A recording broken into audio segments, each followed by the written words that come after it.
So here we are. We started our first English language interview with Amra from Bosnia.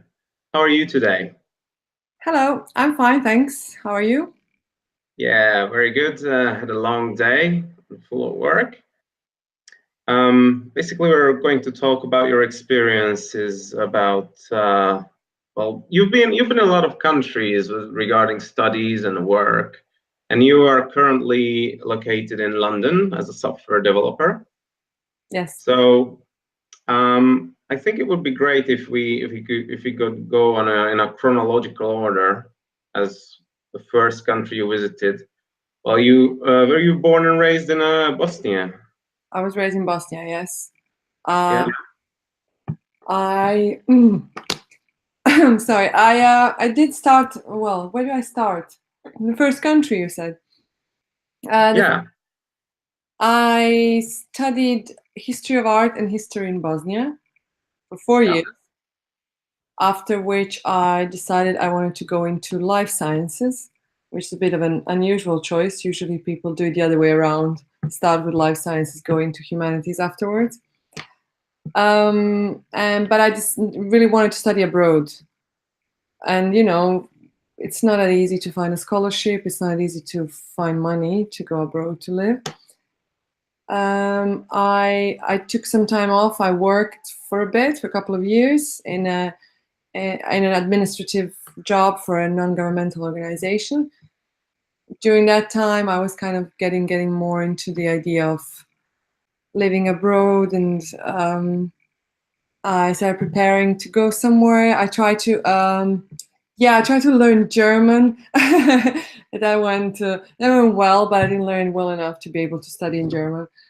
Somehow, I found this program in Greece, in Thessaloniki, which was in English, a language I could already speak, and they were giving scholarships for the students from the Balkan countries. It was an agro-environmental course, so it was like an agroecology. Basically we did a lot of so I applied and I got accepted, and I was fortunate enough to get a partial scholarship and a job on campus to finance my studies. Yeah. Okay. At what age did this happen? How old were you at this time? I was already 25, yeah, 25 when I moved. 25. So you were 25 when you first moved abroad. Yeah. I was, Yeah. And where did you learn English? You said your English was quite prepared by the time you moved to Greece. well, I don't know, I've kind of always had English classes my whole life, and as a child, well, I don't know, I just English has always been around. My parents had friends from abroad who'd come to visit. I was speaking English to them. I was Hmm. part of a drama group, so I traveled a bit around Europe. I used English then. Watched a lot of films. We use subtitles in Bosnia, so we do hear a lot of English when we watch American and UK films. So yeah, more or less. Did your yeah? Did your parents fully support you with your decision that you wanted to move abroad? Yes, yes, they did. They were very supportive. That's great, actually. And Both are quite travelers themselves, so they know what it's like to want to see the world. yeah, great. Open-minded parents are the best. It's my opinion as well. Grateful. Um, so altogether, how long did you spend in Greece? 3 years. So I did a full Bachelor of Science there. Wow, that's a pretty nice amount of time. Did you also learn Greek? Oh, well, yeah. Well, some basic Greek. By the end of my stay, I could already speak some, like, make basic conversation. But because the studies were in English, and I was an international college, we had a lot of, I mean, we were from different countries, so we used English between ourselves. I didn't really get to learn much Greek, but I did kind of pick it up. Uh, Hmm. yeah, but since then, I think I just forgot most of it, yeah, sadly. But it is a beautiful language. Yeah, I know. I used to work with Cyprians because I lived in Australia in Melbourne, Yeah. and yeah, they taught me a few words. Obviously, the not so nice words, but yeah, I really like Greek people. They're really warm-hearted, and loud, very loud. Lovely people, yeah, they're very, very warm and friendly. I agree, and it's just really nice language. Very complicated, very poetic. Yeah, it's good. Yeah, it was a good skill to have. I'm sad I don't remember it anymore, but one day I might go back to it, like everything else. Yeah, sure. So you said you needed to prepare financially yourself to be able to support yourself to move there. Could Yes, you please sorry. could you please tell me a few sentences about this and how you maintained yourself in Greece? What were the biggest difficulties you encountered? Yes, so we had the option to stay on campus. It was like um, it was a small school with a campus outside of the city, and the students could stay there, and which kept our costs quite low. Also, my the partial scholarship I got was partially covered the fees and partially the accommodation and food. Also I had a part-time job, so I worked for the registry, student registry. I was an assistant there, and I also worked during the summer at a laboratory. I was an assistant there. Mhm. Then last year I did teaching. I became a teaching assistant, so I would help the lecturers prepare the like exercises and for the first year students. So when I was third year student, I was helping students also with their essays. I would check them out, correct them, return them. Yeah, things like that. So I had a combination of different small part-time jobs, and together with the scholarship, that basically was it. That's really nice, actually. And how often did you have the opportunity to go home to visit your parents and family, friends? Well, relatively often. We had Christmas break, and then after that we would have something called semester break, because semester would end beginning of February, or no, sometimes end of January, something like that. So there were two winter breaks, and then there was Easter break, and then the summer. Well, the summer I would briefly go home and mostly work in Greece. As a student, I had a right to work part time during the school year and full time during the summer. Okay. Did you visit any nice places nearby? For example, the Greek islands, or even Turkey or Oh, sadly, Cyprus? yeah, because I didn't have much money, and I had a lot of the studies and the work took too much of my time. I didn't get to travel much, but I did go on a couple of school trips too. We went to Meteora, Oh, yeah. yeah, and that was wonderful. We went to with a couple of friends, went to northern Greece. Well, in the very north of Greece, because Thessaloniki is also north. Also, Halkidiki, the peninsula, is three. Hmm. I don't know, probably know the three peninsulas. It's That's quite close to Thessaloniki, so that's somewhere where we would go for the beach. And yeah, I don't know where else. I don't think I've traveled much, no. But yeah, it's a wonderful country. Yeah, I bet I have never been to Greece, so that's on my bucket list as actually. Um, did you learn with international students or mostly with Greeks? I'm not sure. There was a lot of Greeks, but there was quite a lot of students from different Balkan countries, um, like ex-Yugoslavian countries. There were a couple of Americans, because there was like a exchange program with some U.S. universities.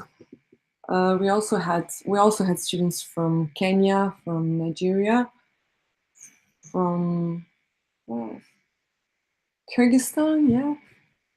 A couple of Germans, Romanians, Bulgarians. Yeah, I don't think we had any Hungarians. Yeah.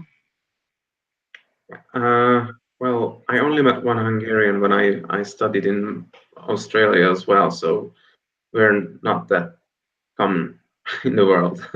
But yeah, maybe in England we are. And one question I really wanted to ask is, how was medical service when you got ill? How did you go? What was the procedure of going to the doctor? And Well, because we were on a campus and it was a small school. It was quite a close community. There were people who were in charge of the students' accommodation and life on campus. So they would help us if we were unwell or if there's anything wrong. They would make sure that everything is going fine, that there are no problems between students or on campus or any sorts of okay, yeah. I see. That's We a were quite unwell. simple. They would take us to the doctor. We also had a student interns. Some of the exchange students would do that. They would be like in charge, like they would have shifts, things like that. They would be in charge of the dorms and making sure that we don't party too loud and things like that. So yeah, if we would get ill, they would be the ones to go to. Which so yeah, in a way, my life in Greece was quite protected in that sense because we were um, we were taken care of. I mean, we would there were meals, regular meals. There was a gym we could go to. There were activities. There was so yeah, it was kind of like an American style college campus, but on a smaller scale. Yeah, from what you say, that's what I experienced totally. I mean, I'm sorry, that's what um, Imagine. imagine. Yeah, thanks. Yeah. That's what I imagine completely. Something like But that. 3 years, it was 3 years there. What was your best and your worst experience? Hmm. Uh, I'm not sure. Well, the best was, I guess, getting close to some of the people that became my best friends. I didn't expect I would make a lot of friends when I first went there because I thought, oh, everyone is going to be so much younger than me, which they were. Not everyone. There were still students my age and even older than me, but mostly they were younger than me, which is expected.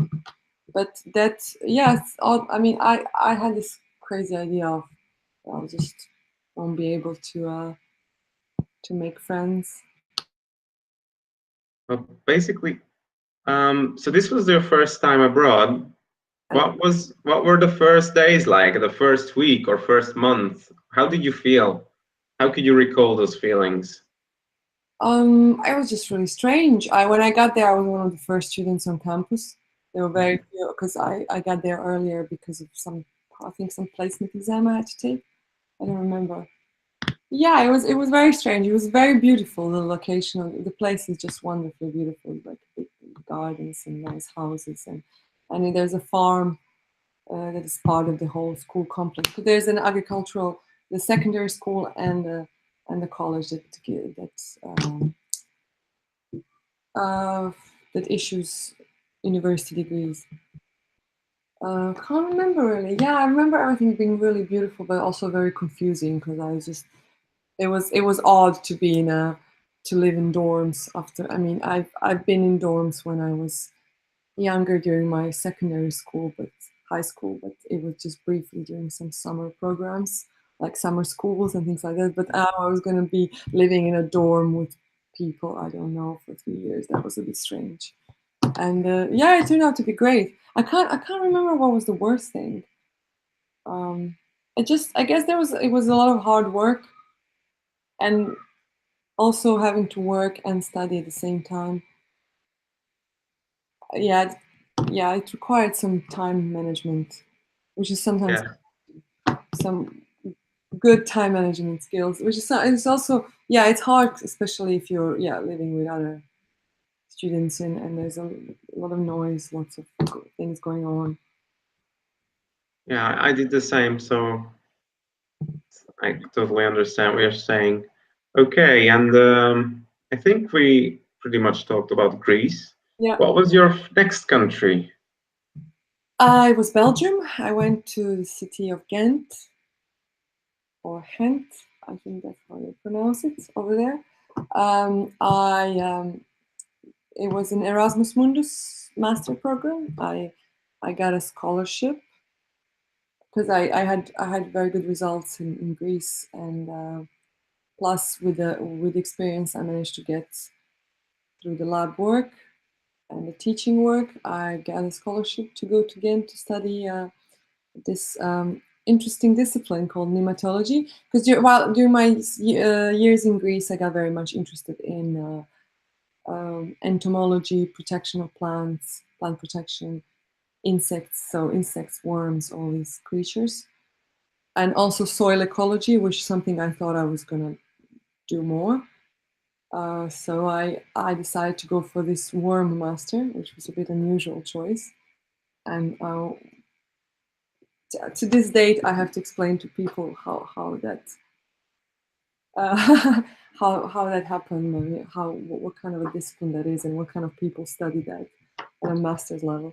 But yeah, it was wonderful. So I got this scholarship, and but they have a rule if you've lived. So I'm not from an EU country. I'm from Bosnia, which is not in the EU. So we're treated as overseas, or whatever the term is.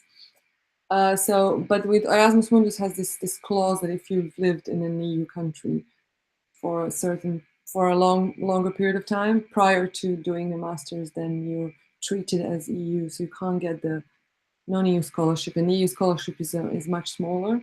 So it was about 500 euros a month, which, yeah, maybe in Greece would barely be enough, but in Ghent it wasn't really wasn't a lot. Okay. So yeah, that was it. But yeah, I managed somehow to live on that money. I made had some savings as well, so it was all right. But yeah, Ghent was wonderful. It's one of the nicest places that I've ever visited. It's This was basically 1 year you spent there, yeah, the masters. The master was 2 years out of so 3 semesters I spent. 3 semesters. Okay, 2 years. One semester was in Germany because it was Erasmus Mundus, so you have to change universities as part of the deal. Yeah, so Ghent is wonderful. I don't know. I can't recommend it highly enough as a city to study in, especially because it's an incredibly good university. There's a massive international student community there. There's a lot of international programs, and it's a beautiful city with so much going on.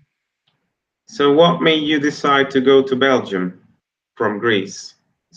Well, I really wanted to do a master's in, as I said, in either of these disciplines, something to do with plant protection, something to do with insect science, entomology, or yeah. So I looked for different courses and options of scholarships, and I applied to different places, and some places I got accepted, but I just couldn't afford to go. So, but I really liked this program in Belgium because it was somehow, yeah, it was very interesting. It covered a lot of very basic biological disciplines and skills. If I can explain, I can say that way. But through this particular group of organisms. So it was kind of like you get a really solid biological training by focusing on one group of organisms. If that makes sense. Of course, it does make sense. It's specialized, basically. Yeah, it was very specialized, but at the same time, it wasn't. We learned a lot of the oh god, I got solid biological foundations as well because my bachelor was not, well, it was more like applied sciences, and there was a bit of management as well. But yeah, it wasn't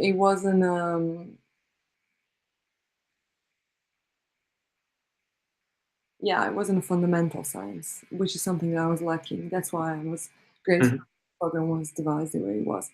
So yeah, that was the Ghent story. And regarding Belgium, your best and worst experience, if you could tell me? I guess not having money was probably the worst. it was just really everything was really expensive. I mean, Belgium as a country is not expensive; it's just 500 euros. It's not a lot. Yeah, and but Belgium was lovely. Yes, I think I got the best out of it. As I said, the city was the best thing about it. And again, friends I made. Well, you went there alone. Yeah, I went there alone. Yeah, and Greece as well. Yes. Okay. Yeah, I did the same in Australia, and I made friends on the go. Okay, and how did you decide to move on to the next stage of your life, and what was that?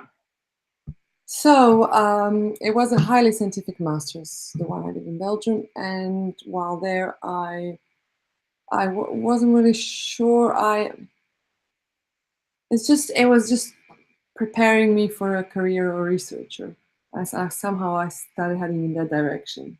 Everything was about research. There was a lot of little projects that we were doing. My master thesis was loads of fun. I really enjoyed doing it, and I thought, I guess I should become a researcher. So it was the next logical step to go into to do a PhD. And I applied to different places, and I was very fortunate to get a scholarship for another Erasmus Mundus, but this time for a PhD. And that's how I got to London in 2014. It was also an ecological topic. Um, and yeah, I got here and started my PhD. But that was just after I finished the master's, so it kind of happened really quickly. I went straight to do a PhD after the master. Okay, Not something I would recommend now, looking back on it. sorry, I didn't catch that. You wouldn't recommend. Well, I wouldn't recommend to my former self. I would just go back. Why? I think I should have taken a break, just work for a couple of years and then see how it goes, rather than just continue studying, because there was quite a lot of studying.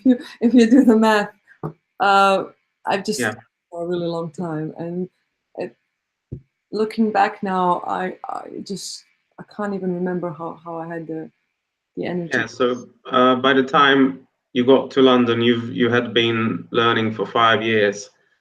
So Yeah, without counting those years I spent in Sarajevo studying, so it's quite a lot of studying. Yeah. pretty, it sounds pretty overwhelming, including studying and working as well. Yeah, it was. It was. I'm aware of it now. At the time, it just seemed like, okay, I need to do this because I had this crazy drive.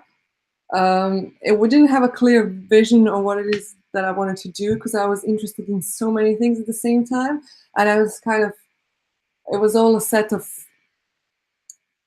Somehow, the external conditions were helping me make decisions more than anything else, and I was kind of jumping on it, on every. Can't explain. I don't know. Every opportunity, or Yeah, I was just taking the opportunities as they would come. I was also actively pursuing them, but at the same time, I wouldn't get necessarily fully committed to one specific idea. If one master's didn't work out, if I wouldn't get a scholarship, I'll be okay. I'll do this instead. You see what I mean? I 100% understand what you. I can see what's going on through your mind. So I think I experienced the same thing. It's just I think there's a certain type of people who chase these sort of experiences, Hmm. and I've encountered some of them during my studies as well as during work. Well, yeah, through work. Um, it does get overwhelming, yes. And I'm not now looking back. I'm not at all surprised that I just couldn't do the PhD. It was just too much, I guess. Okay. Well, that's where you are now, and this is how you got there. So Yeah, you exactly. have a lot of experience, which you just learned from. One question that's I think it's important: the visa question. Did you Did you need a visa to the UK or even Belgium or Greece? Yeah, I needed a visa for each of these countries because I was living there. So I in order to live in any of the countries of the EU, I need a visa. So I was on student visas. Mhm. That Was was it that was wasn't. it hard to get these visas? No, no, it was okay. I basically the only thing, yeah, what was yeah, I just had to have some savings for Belgium because 500 a month wasn't enough as a proof of finances. So I had to add some savings on top of that, but it wasn't a lot. So it was okay. I managed to save that before. And so yeah, basically what you need to do is a student. You have to have a student status, and you have to prove that you are able to sustain yourself. If you're on a scholarship and it's a full scholarship, then that's fine. That's proof enough. But if it's a partial scholarship or not sufficient, then you need to top it up a bit in advance. Which visa was the hardest to get? Uh, none of them were hard to get. I think the UK one was the scariest because it's just really a really complicated procedure. Probably like Australian, I guess. Yeah, but then, yeah, probably something like that. I heard that Australian is difficult to get. I mean, I fulfilled all the criteria, so for a student visa, so I knew, there was no reason for me not to get it, but it was a bit scary. It was just a bit intimidating, the whole process. But I mean, there's no reason if one fulfills criteria, then there's no reason to worry. They're pretty clear about what they want, so that's. And you said you started your PhD in 2014. Yes. How did you proceed? Yeah, I did PhD for about less than a year, but I did part of my research work. I did a big sampling campaign because I had to do some river sampling. I forgot to say that. I sampling for different organisms that live in riverbed. Not to go into details of what my topic was. I had to take some classes while I was there, and sometimes in the spring. So I started in autumn, and in spring 2015, I started feeling that this wasn't what I wanted to do, and I just felt really tired, and I just started feeling like it would be impossible for me to continue. And I talked to my supervisors; they're very very kind, and I it took a couple of months to fully resolve that, and by the end of the academic year, I decided to quit. That was not an easy decision. But yeah, fortunately, during that period, I discovered my new love of coding, which was a bit unexpected, and which led me to where I am now. Yes, it was quite unexpected because I never in my life considered that as a career. Well, looking back now, do you think it was a good decision to quit and start following what you're doing at the moment? Yes, yes, it was a good decision. I wasn't a good PhD student. I just wasn't good at it. I could feel that I wasn't. I was just really tired. I just wasn't giving much. I wasn't giving as much as I could give. But And we can say you follow your heart, yeah? yeah, yeah, I did. It was. Yeah, I don't know what it was that I followed, but I something. There was a calling. I don't know. I just felt like this was the way to go. Even though it was quite scary because it didn't look like I had an alternative because it wasn't like I already knew how to code and I had a job offer, so I could quit PhD and go do the job I was. How did this coding come to your life? And how could you increase your knowledge to such level to make a living from it? Coding came to my life through this research work because um, at the end of my master studies, I had to do because my master thesis and PhD thesis were both highly they contain a lot of statistical analysis because they were ecology. In ecology, there's a lot of statistics, especially community ecology, which was my PhD topic. And I started doing some R. Just started learning R language, which is used a lot in Okay.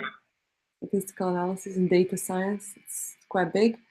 I also stumbled upon some Python, and I quite liked it.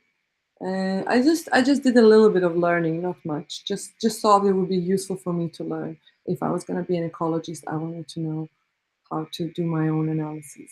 And somehow while doing that, I just started enjoying it more and more. And then I started reading about it, found loads of online courses. I saw I could make little games. I thought that was fun. Uh, and I was really, really lucky that in at the moment, well, 3 years ago, and I guess still, there's a big what's the word, um, movement for in here in London, Yes. uh, to increase the diversity in tech industry. So there's a lot of programs to encourage women to do software development. There were This field has a great future, I can say. So. definitely I one of the reasons why I knew this wasn't such a stupid decision to make was because I knew that the profession itself got such a big potential. Mhm. So yeah, I did a couple of courses. I started with some workshops, and I did some courses because there's a lot of free events, free courses for women. And I started talking to people who were doing it. There was a lot of career changes, a lot of people who came from very different backgrounds and ended up doing this. So the community itself was quite supportive, and that helped a lot. Because when I first got into it, I thought everyone's going to be a computer science graduate who's going to tell me that I'm being silly and there's no way I can just get into it. But actually, nobody ever said that to me. Not even my friends who do have computer science degrees. So that helped a lot. Yeah, and yeah, I did some courses, and by the end of the year, I started applying for jobs. I tried to get into graduate schemes because those are the ones where you're trained on the job. So I don't know if this exists in Hungary. It's like big companies, like banks or financial institutions. Well, training on the go, and then they pay you while they train you. Yeah, exactly. You get it's a job. It's like an entry level job. Yeah, it exists, but it's completely out of my field what I do. But as far as I know, it exists. So yeah, that's something I tried to do. I had a couple of interviews. I got to the a couple in two jobs. I almost got to no, actually I got to the end of the process, which was great. Yeah, surprisingly, but what they were looking for was the drive and enthusiasm and willingness to learn. And Did you research the companies you enrolled to, or did you do it on a random sort of thing? oh no, yeah, I researched everything. I'm quite of a I'm pretty much a nerd, as you can tell. I'm very if I if I'm doing something, I treat it as a serious project, and each one of these applications was thoroughly researched. Mhm. And at that time, it was the most important thing in my life, finding a job. So I was quite Well, that. you And look very happy now, and that's what you should pursue. thank you. I am. I'm very happy. Yes, it's a great job. I work with a great team. It's a small team. We get to do all sorts of different things. Even when I was the most junior, um, my boss would give me quite a lot of freedom to build. When you Okay, so it's a flexible job you have basically. Well, sort of.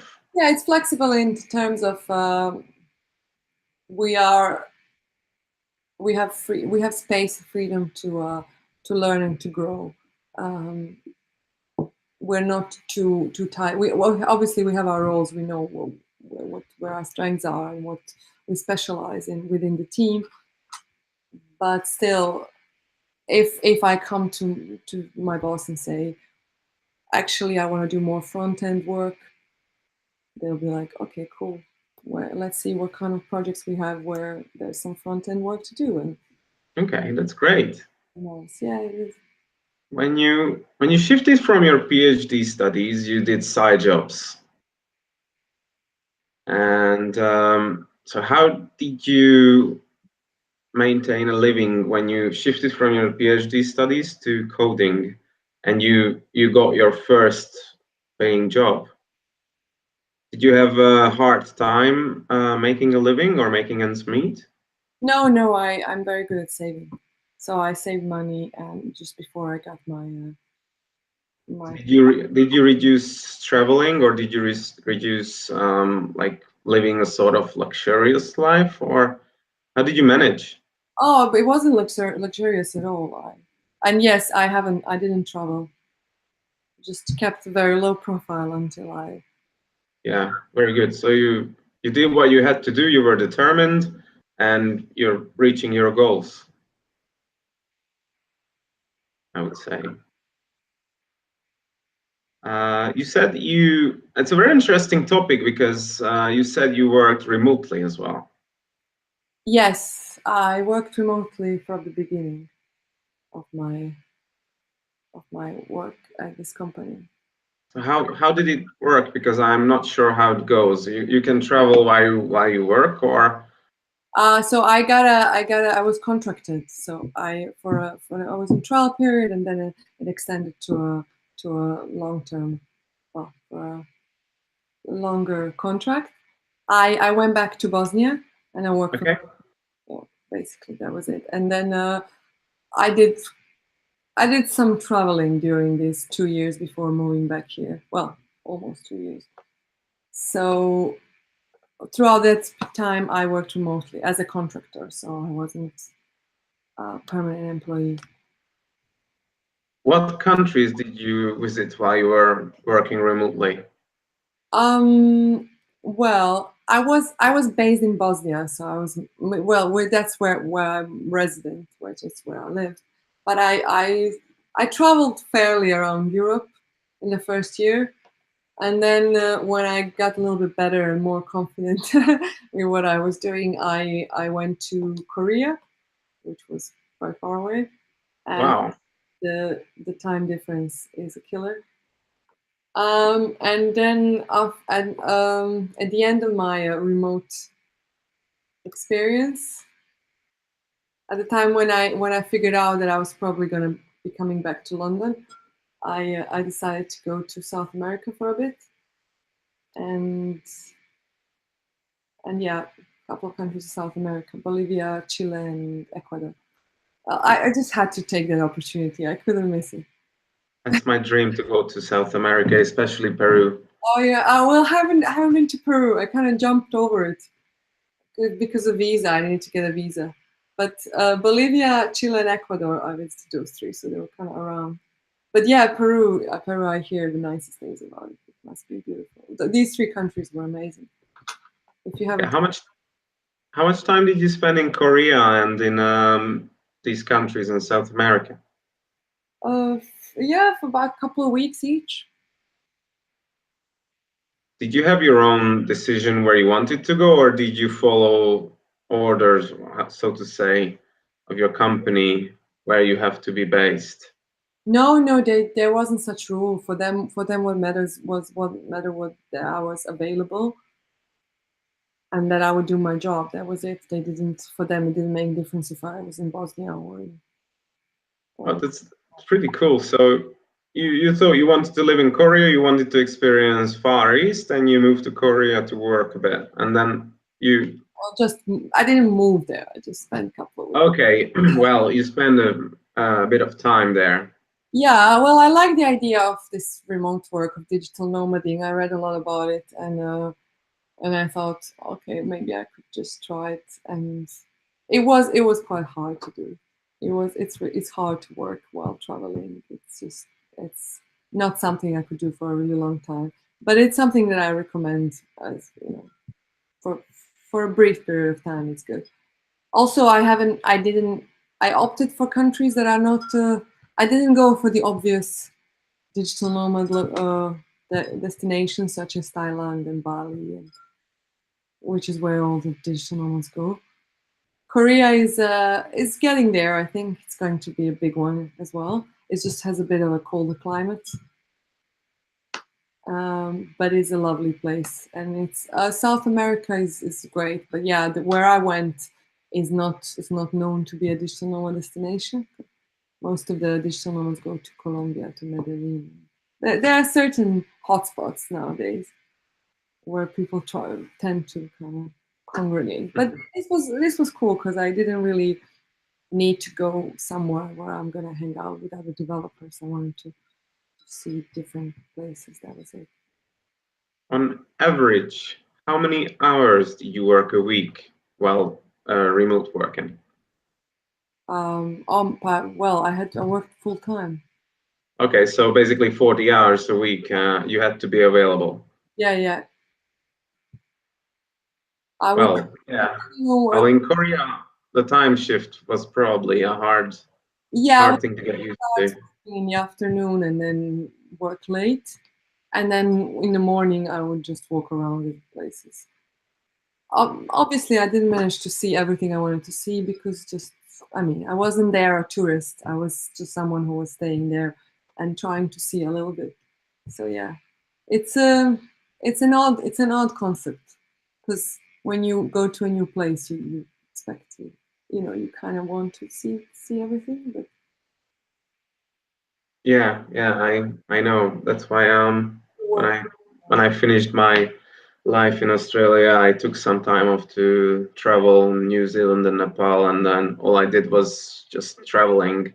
So I understand. Um, so altogether, you spent a few months or even half a year working remotely. Remotely, yeah, almost 2 years. Oh, almost 2 years. Great. Yeah. Did you encounter any difficulties that you were not expecting? Um, well, at first I was, mm, well, sometimes the internet will be dodgy, but that's something to think ahead of. You have to be prepared for these kind of things. Probably South America was dodgy, wasn't it? Well, no, I mean Bolivia is. They say the Wi-Fi is a bit unreliable, but the mobile data is quite cheap, so that's what I did. I just bought a lot of mobile data. And when you tried to get around, was English enough, or do you speak any other languages, by the way? I speak some French and some Spanish and a little bit of German. Okay, so well, in South America, except Brazil, they only speak Spanish. Yeah, it really helps if you can speak some Spanish, but even a little will do. I mean, people are nice there, and if you can speak a little bit of Spanish, you can get around. I think. I mean, my Spanish is really poor. I know just the basics, but I used it everywhere I went. And in the larger cities, young people also often speak English. And I met a lot of people who could speak English. And I Yeah, well mostly stayed in larger cities because I couldn't just go into the wild during the weekdays. Wild, I mean, as not wild, wild, but I mean like the countryside. yeah, I have some friends who lived in South America, so I've heard some stories as well, going to the wild. No, I And countryside. But yes, some of the countryside I visited was in the wild, like in the rainforest.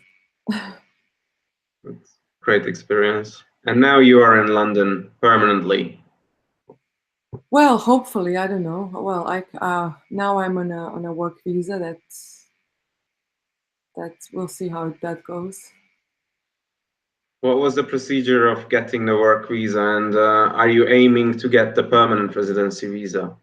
I'm aiming to extend my current work visa because it's Okay. I got it for a year, and I planning to extend it for a couple more years. But yeah, I don't know. I don't know how that will go, and I don't really know. I don't have any further far-reaching plans about that. The procedure was quite a difficult one. It's probably one of the toughest countries in the world to get to come to work for people who are not from the EU, because and it's getting more and more difficult. That's what I heard. Yeah, because there's a lot of people. There's a big demand, and there's a cap of there's a number of um, these certificates that are issued every month, and more people applied, and more people are eligible than they can issue. So yeah. What would you recommend for Bostons or even people from the Balkans or even Eastern Europe who want to move to the UK and they're not part of the European Union? How should they prepare themselves? I'm not sure. I'm not sure. I think probably going to study somewhere is a good way to go. I would definitely recommend first studying in a place rather than heading for for job. Also it helps if you, I mean, not helps, you have to have a job offer already before you move here. I think the UK is quite hard to go to. I was really lucky because I was already here, and that helped a lot. And I came here as a student, so although there wasn't this course of course of action, course of events, sequence of Mhm. my plan. It was just somehow happened like that. But yeah, turned out that it's easier to move to work if you're a student. So I Basically, Brexit, like Great Britain exiting the European Union, will not have any difference or influence on you. I'm not really sure. I really don't know. It's possible it could have because I think if less of the EU citizens are moving here, and there may be less of them coming here because of Brexit, it's possible that because there's a higher demand. There's a high demand for foreign workers, especially in some industries. It's possible that there will be a bigger demand for workers from outside of the EU, in which case it'll be harder to get a visa. So Well, yeah. that's one of the theories I read about in the news, but I really don't know. I don't think anyone knows how this is gonna go. Okay, Amra. It was really nice talking to you about all your experience, and you you were really helpful. Um, One last question: which country was your favorite among all? Oh, it's so hard. You could, all of them. I could say all of them. Yeah, every country I visited is wonderful in its own right, and yeah, I enjoy seeing new places. It's just I it it's not that easy for me to dislike a place, so I can't really decide. I do love London. London is amazing. The great thing about London is that you can find all sorts of cultures here. So I guess kind of yeah, a little bit of everywhere here in London. I don't know. It sounds a bit cheesy. I can't decide. Sorry, it's too difficult. No, that's okay. It's a really good question as well. You don't need to decide if you can't. No, I just can't. Yeah. Well, I really appreciate your time. You were a great interviewee, and you answered everything possible, and you gave a great picture about uh, living, studying, working abroad. Um, I wish you all the best, of course, and I'm sure you will succeed because that's from what the near last hour, what you told me means that you have a great attitude and there's no other way for you to proceed. So talk soon, yeah, and take care of yourself. Thanks very much again for your time, and have a great night. Thank you for inviting me, and thank you for the very kind words. Thanks very much. See ya. Okay. Bye.